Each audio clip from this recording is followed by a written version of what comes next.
do, that's AI.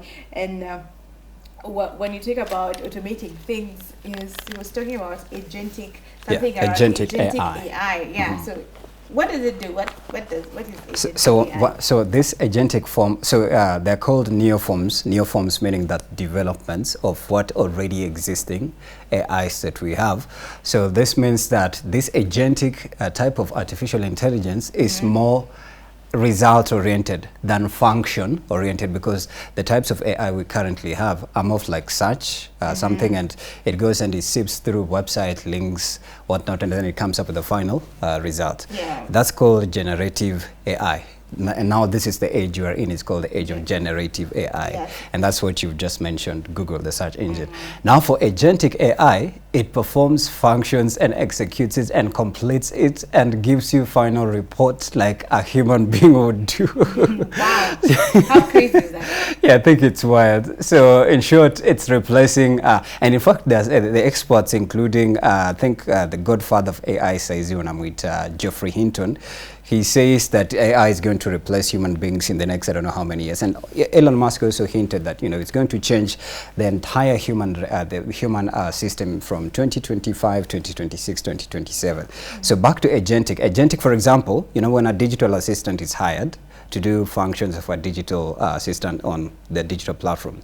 So where, for example, your marketing team wants to post up an ad for a client, or maybe it's a post about the station, but you want to boost it. So what this agentic tool AI does is it sifts through the Google Drive where you have the best photos. So for you, it's continue taking the photos and just uploading it in the drive here. It will go there, edit the photos, color the photos, ensure that they're well edited and shaped, right? Wow. Yes, and then go post it on the platform that you prompted it to post and write the best caption and do the CPA for you from the clicks, the views, the numbers and whatnot. And then maybe you want more visibility. So what you'll do is you'll have to pay for it, right? And that's what, some of these companies do. So it goes to the bank account still. You prompted it to go there, deduct the exact amount it has to deduct, and then pay to Meta, since most of the platforms are Meta and ByteDance, TikTok, and now Google at large.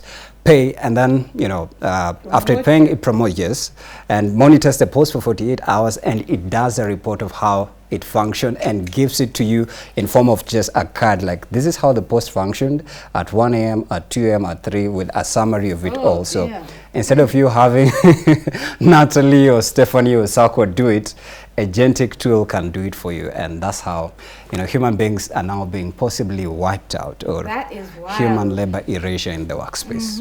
That is wild. As we had said before, the debate around AI is still ongoing, and the main debate has usually been, yes, on regulation. And why regulation? Because of different factors, and one of them is people feel that it will take away their jobs, and people are worried about it. And the supporters pro AI say it won't take your job. AI is here for the good, and but now it puts even, because if we're talking about the digital space, because now that's a digital platform, that's not a data entry job, manually, but we're talking about a social media manager. This would put them at a very tough spot, because if AI can literally do your job, why are you needed for that job? So it poses a challenge even to social media managers. How do you make sure that you stand out in this particular era where there is agentic AI which can literally do your job, and even at a better precision, because now it will tell you the exact data, those things that you might not be able to collect for yourself. The AI will get it for the client. So it is. It's interesting. It's crazy. It's interesting. In fact, now that you mentioned that, let me just read to you about the AI Act by the EU that was in effect from 2nd of Feb. Some of the rules that are But I love that on their website they've actually asked, why do we need rules on artificial intelligence? And they're saying the act ensures that Europeans can trust what artificial intelligence has to offer, while most AI systems pose limited to no risk and can contribute to solving many societal challenges. Systems can create risks that we must address, and the issues that they're addressing in the new rules include specifically creating AI applications, prohibit AI practices that pose unacceptable risks. Like, for example, I think they had given an example with one of the ladies from the BBC. She said, for example, there's a form of AI that's able to do prompts like, it goes the way just ChatGPT does or generative AI. If you search Stephanie Ayeta, it goes and visits any website that has a name written Stephanie Ayeta, and it combines that info and brings to you as the user on this other side.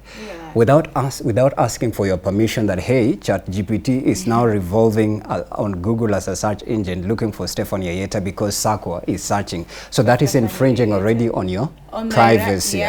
Because you've not given permission for a search engine to just come on your Facebook or IG and Stephanie Ayeta is a host on blah, blah, blah, blah. Sakwa is a host, or used to be, You need permission for that. And that's why they're talking about prohibiting some unacceptable practices. And then they also talked about, I think it's called a general regular search. For example, they want to consider you for a job and they use it as a machine to just judge character without speaking to you in person. So it poses such risks. Yes. Yeah. So instead of like wait for Stephanie to come in, speak to her and ask her, how did you begin your journalism career? They just use the prompt and Stephanie Ayeta once misbehaved in 2025. Here it says da da da da da da, and yes, so those are unacceptable risks that some of these AI prompts are being cautioned for, and that's why we need rules and regulations to help us with that. Yes, I think now it makes a lot of sense on why we need such an act, the EU Act. And now I would ask, if we have the EU Act, do we also need a local act to help us with the regulation of AI, particularly in Kenya, within the same confines? Because I know we won't be able to operate outside the EU Act if you want to be marketable, in the whole world. Because now EU is a whole, it represents. I think there's a valid question even in an AI tech forum, like for Africa, because I've not yet seen African AI, I'd say, developments where, like, let's say India, but India already has. I've not just read deeply about it. I'm yet to see. I know South Africa, very soon you will hear something from South Africa, and then hopefully Kenya. we have so many coders, and yes, Africa. We need to come out of sisi hapa morning to anzishe our form of AI, But I know there's a problem when it comes to us developing our own, our own tech around this, and it's usually on the expenses. For ChatGPT, it costed a lot, and that's why when DeepSeek came, they felt threatened because DeepSeek did not use as much resources as ChatGPT did. So with Kenya, as a developing country, many African countries, I'd say maybe that's why we don't have an African country. Do we have the muscle for that? And even the storage, just buying the storage and coming up with such, maybe the limitations. Is it that we are restricted so much that we are not able to come up with creative ideas because there is the regulations, too much regulations. And maybe not even clear regulations, because I know currently we are still on that, but maybe it's not the lack of clarity makes it hard, but also the resources that these young creative innovators need that they don't have. Maybe it's a question that we need to even interact with them and understand why is it that Kenya, we are not on the front line. We're not on the front line with this yet. We have a lot of, because we know for sure that ChatGPT was it was an idea from Africa, from Kenya. I was told that. Wow. Yes, I didn't know that. I know that it has. It has. Wow, that's big. It is. That's big. And how did it land in the hands of Elon Musk and Sam Altman? Because that's what we do. That's unfortunately that's what we do here in Kenya. Just not even in tech, even in agriculture. How do we have coffee that is in Yemebaki, yet we Yeah. export the best out. Right. In America, you'd find Kenyan coffee, actually. and Yeah. it's the rich quality. Yet here in Kenya, we have seasonal tunabaki and nyinabaki. So I think it's that. It's still the same even in tech. We have great ideas, but Yeah. they are bought outside because we have the idea, but they have the resources, and that's Yeah. the problem that we are facing. So I think if we can change that, then we will not have the problem, because in Africa we have different challenges that need to be addressed.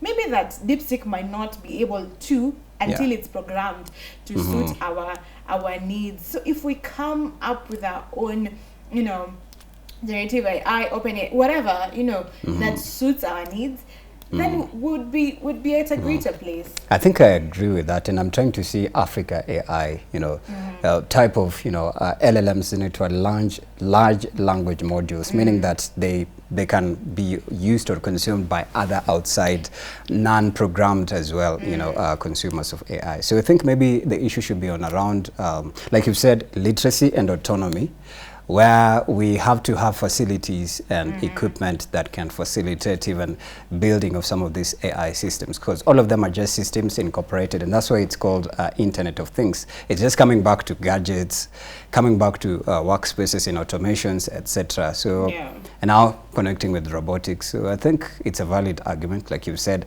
I can't wait for Africa to, have its own form of, LLM, PSCC to trend, come at DeepSeek. DeepSeek, some they used 5.6 million, yeah? Only? Yes, and they trended Adi Okapea, some Altman nightmares. Adi, Donald Trump even.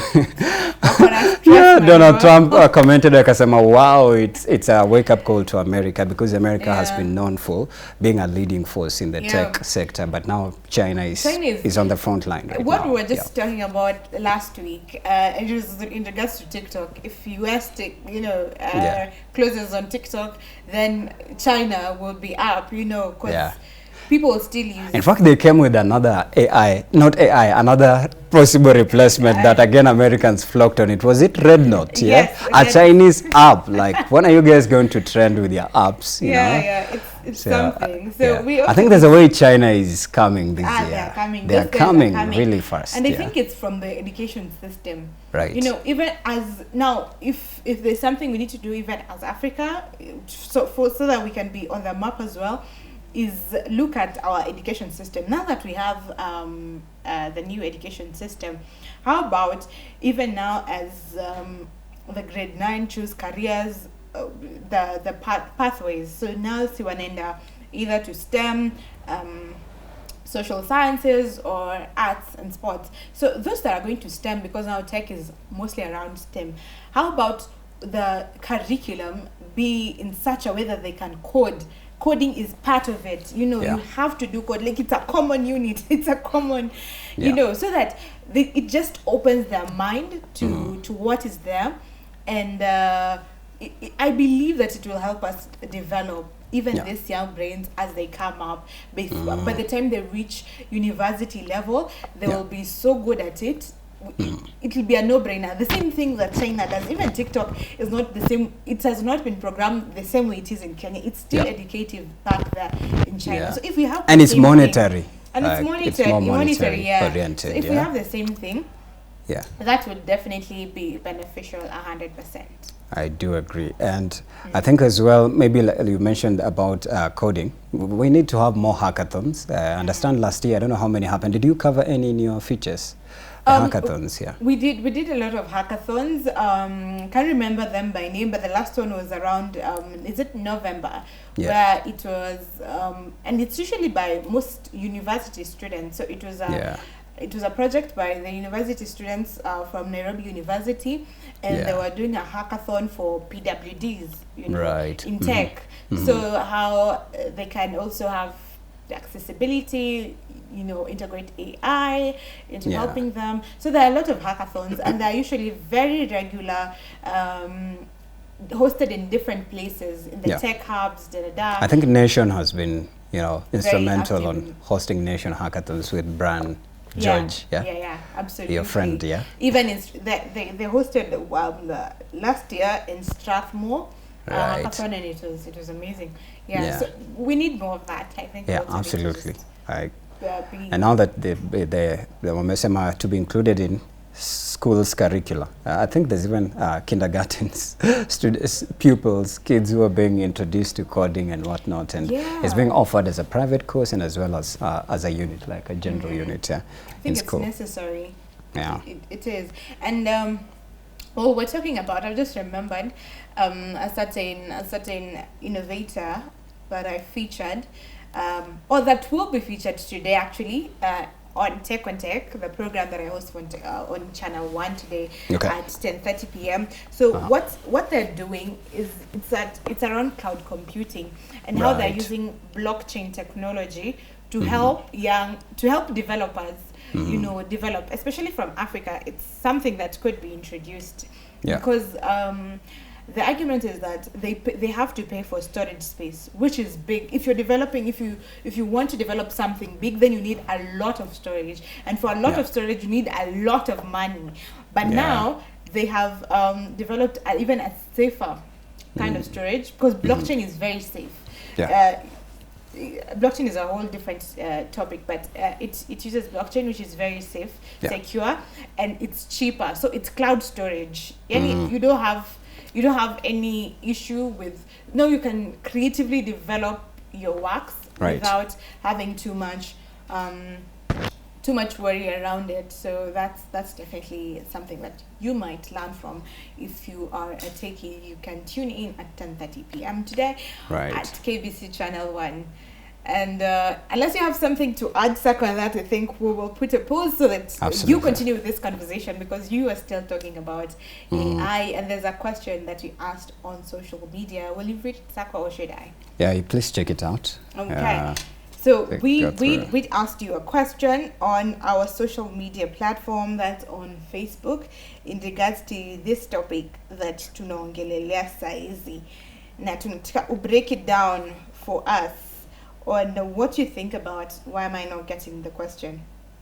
So on Y254 is where you can get the question, and we want to know your thoughts on how AI is basically interrupting the different jobs that are there. How do you see it affecting you as a person? Or has it not affected you? Do you think it's just fine as it is? And why my phone is acting up on me? So we will read it to you later on, but just jump on at Y254 channel and get that question answered for us. Actually, I have it here. Okay. Artificial intelligence imechange vipi kazi siku hizi. So, yeah. Have you and that's what I think we asked. Have you experienced it? Have you interacted with any form of AI? If you're a cameraman, if you're a secretary, if you're a watchman, if you're a hawker, have you interacted? Have you heard anything called artificial? I heard somebody call it artificial intelligente. They used that artificial intelligente. Have you heard of any artificial intelligente? I think maybe they were doing the Ugandan accent. Yeah. Have you heard of it? How has it impacted your phone and your life? Artificial intelligente. Yeah, that is the question. How has artificial intelligence changed your life, and especially in terms of careers? But the question is, artificial intelligence imechange vipi kazi siku hizi? We'll definitely like to hear from you, and that is the question on digital. Yeah. Yeah, and I see some of the responses. Finally, I can get to them. We have Shiko Kate, anasema, I don't really get it as Madeleine Sana. So, yeah. Rosafi anasema, I'm a tune in. A lot of you, and Tio locked in from Makotano, Kanduni, Bungoma Town, Augustine, and so good morning. Kennedy Jumbansmani locked. Olive Mandela, I'm a tune in, asking for some assistance. Kaya, as my Chiakulo, Mumias East. Kamau anasema good morning pamoja sana Gatundu. Mnari anasema tuko locked, Vasha present. We absolutely appreciate your presence here and we want you to comment. Be sure to comment on that. Tuambie unaonaje story ya AI ama ujui AI, kama pia ujui AI tuulize AI ni nini, and then we will talk to you right there. The hashtag is Y in the morning at Y254 channel. We're going to take a short break and then we'll be right back.